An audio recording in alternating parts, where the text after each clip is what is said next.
My name is Máté Péter Tóth. I'm sophomore of the Széchenyi István University of Győr. I'm also a member of the CESAT Interdisciplinary College for Advanced Studies, and particularly in the satellite team. And I would like to present to you developing the part of HUNITY NMHH1. I would like to firstly thank ESA for this sponsorship because they reimbursed my travel and accommodation costs. And I would also like to thank Alba Orbital for the invitation for this whole conference. I'm very happy and eager to give this presentation for you about our satellites development. First, I would like to introduce you the University of Győr. This is I'm fond of this university pretty much because it not only gives lectures in theoretical studies, but also gives much more of the methodological and hands-on experiences also for us to make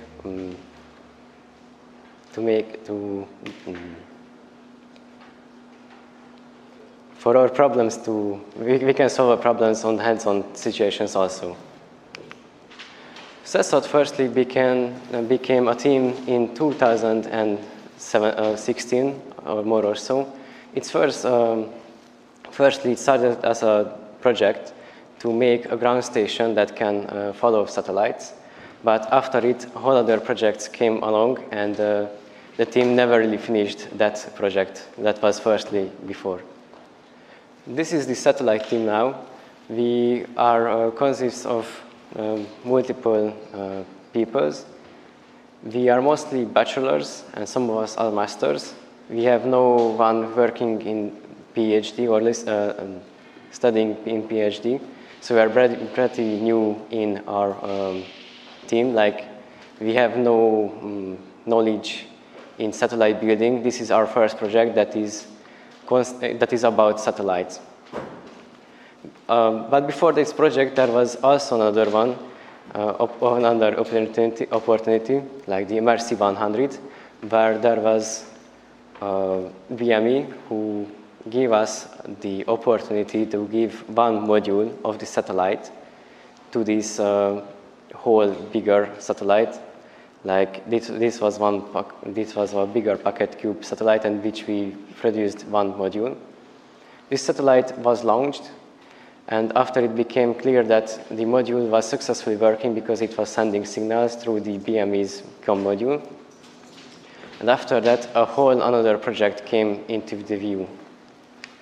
The HUNITY NMHH1 satellite. This is a free PocketQube size satellite from which we got one PocketQube independent, which we are working on right now. And as you can see, the national media authorization of Hungary was backing up the launch of this satellite.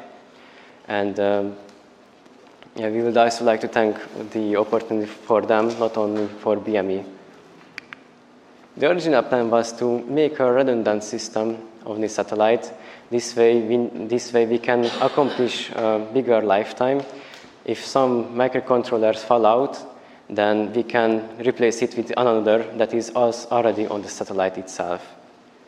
We also wanted to make laser measurements for us to experiment with laser communication from Earth to the satellite, because we don't know yet how it works and we want to experience it ourselves. We also wanted to implement a camera for our satellite because it seemed cool to take pictures of Earth itself from the view of a satellite. That would be a great feat for us. And also we had an inertial measurement system for us to know where our satellite is headed exactly, so we can take picture whenever we would like to. However, even though this was a great plan, reality sometimes can be disappointing. We are pretty new in this type of satellite building. As I said, this is our first and not even a whole satellite, only one part, which is also given by BME. That means that we never have the opportunity to learn from everyone else. We are making this on our own. We are trying to find better solutions and good ways to prove ourselves on this ground also. Because of a transistor logic failure, we couldn't accomplish this redundancy, as I said before, meaning that we can only use one microcontrollers on each module. And we couldn't implement the camera either because of the lack of knowledge and lack of time. Also, I haven't said, which is the most important thing, that this satellite, this HUNITY satellite, HUNITY NMHH1 satellite, will be launched into space in 2025 in the fourth quarter of it. So that means that we really needed to get it on time to make it fly, make it work. And we had to cut out these things because we didn't have time for the better implementation. Here you can see the whole theme of the satellite. We have our own battery module, OBC, COM module, and also our own APS. These modules communicate via one-wire UART developed by BME, and one module that doesn't communicate via one-wire UART is the battery, which is communicating with the APS via E²C. Into the depth, we have the OBC as our main board computer, of course. It handles the communication between JER and BME, because we have to, since the satellite has two souls, we have to work together with BME, and according to plan, we can make this happen so that we don't interfere with their radio communication, and they don't interfere with ours. This way, we communicate through commands, which we have to answer to, and which we have to also work accordingly. Also, the OBC handles the internal communication, and like the COM module, how should it work? Like it handles everything that is in part communication. And we also have implemented the laser experiment on the OBC itself. Of course, it will be looking outwardly, but it is on this panel that is measured. We have the APS. It is managing the satellite's batteries charge. As I said, we are independent from DME. However, we are physically in the same satellite. We are different. We have our own solar panels, which we got from them also, but we are measuring and we are charging our batteries according to that, meaning that it is up to us how we charge our batteries. And mostly, it is protecting the main units from short circuits and also from overcurrents from the battery. And it also manages the battery itself to don't get over-depleted, and for it to handle everything that is according to charges. Also, it is measuring the battery's temperature sensors via E2C, like it gets its informations from E2C. And the next one will be the battery panel, which stores our power, of course. The battery cell itself was the idea of using the battery that we are using now is from the BME, because they said they used it before, it worked for them. It is easier to implement for us this way, like, okay, we build it in, it worked before, it will work this time also. We have our battery supervisor circuit, which is integrated to don't over-discharge the battery itself, meaning that the battery can leave more than it can if we would have over-discharged it. Also, the battery temperature sensors are located here, and which are taking the temperatures, of course, and sending it with E²C to the APS. And before our last module, I would like to share the fact that our satellite signal could be, or part of this HUNITY NMHH1 satellite will be receivable for everyone on Earth who wants to receive it, and also it is demodulatable by anyone else who want to work on this, work with these signals and telemetries. We have contacted TinyGS, SatNox, and SatDump, where TinyGS and SatNox already said that, okay, we can continue our work. We have to make sure that everything is filled out correctly, that they can share with the public, that this satellite can be reached, these satellite signals can be received and modulated by anyone who has a station for this. Also, for the last module, the COM. It has FSK mode for high rate downlink, high data rate downlink. We wanted to send pictures, as I said before, from the satellite. However, we won't be able to take pictures from the satellite itself to Earth, rather that we send pictures from the satellite's memory to Earth, which can be received by anyone also, but only us will be available to decompile the data. We will have the LoRa for telemetry, and the reason is that because of the orbit is unsynchronous, we will only have 10 minutes or so to receive telemetry, and we found that we think that that's not enough for us to know the whereabouts of the satellite. So we wanted to make it possible to be reachable by anyone, and through TinyGS and SatNox, we will receive this telemetry data also to have telemetry from all across the globe. And for the use frequencies, we will use the 437.4 megahertz. I thought that it would be an interesting information for you because this is before the publish.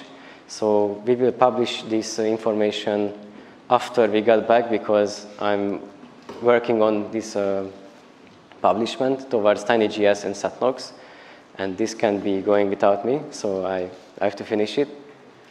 And also we have one implemented feature that was not planned before, which is the most interesting part, I think, is the bootloader, the on-the-air firmware update.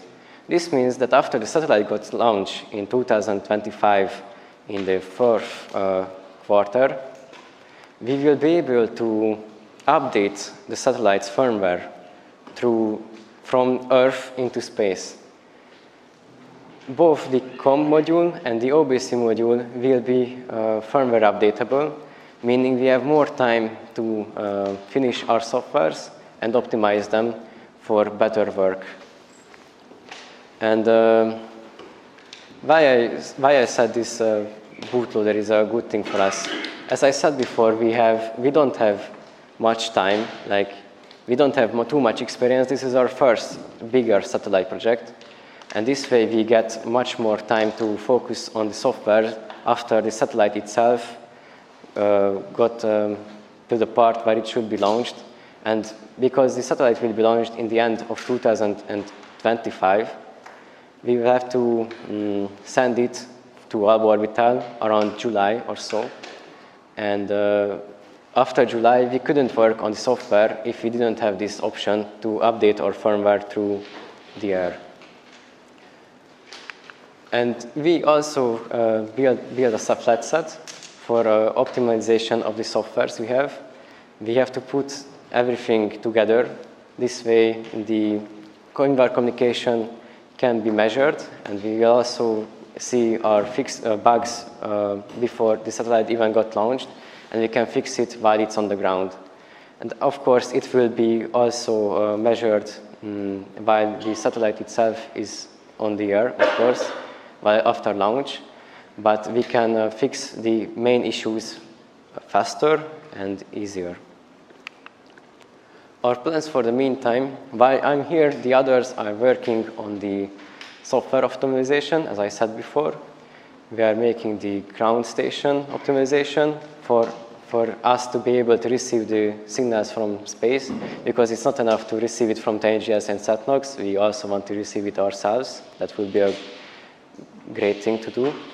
And also, we want to make an automated ground station software environment for us to automate this process, meaning that we have more time for our satellite and more time for the software development. And our steps forward the far, far future. Since, as I said before, this is our first bigger project, we didn't have anyone to really introduce the things we have to know about before. This is the project that we are doing mostly with a little of help, of course, but we are working on this independently, meaning that we have to find ourselves the way of developing a satellite, a PocketQube-sized satellite. We have to document the satellite because, as other reasons, we didn't have enough time to document. This is a very sad part, but we have to make it sure that we can launch this satellite. We wanted to finish everything, and we didn't have time for the documentation, meaning that we are losing on some great experiences that we were making together on this project. Also, we want to recruit new students. It's hard to recruit on the university since not everyone is interested in satellite building, because all of the people who are studying on this university think that building a satellite is not an option. They don't believe in it. But we want to make it right, that we want to make it seem like, okay, we have one satellite, it is launched, we can make our own. Like this way, we know that we can introduce this satellite for other people also, to get encouraged, to encourage others to join our work and development. And we will also have the opportunity to hold lectures on the university to make new people come along and come across, and this way everyone will be able to work on this satellite project who wants to, of course.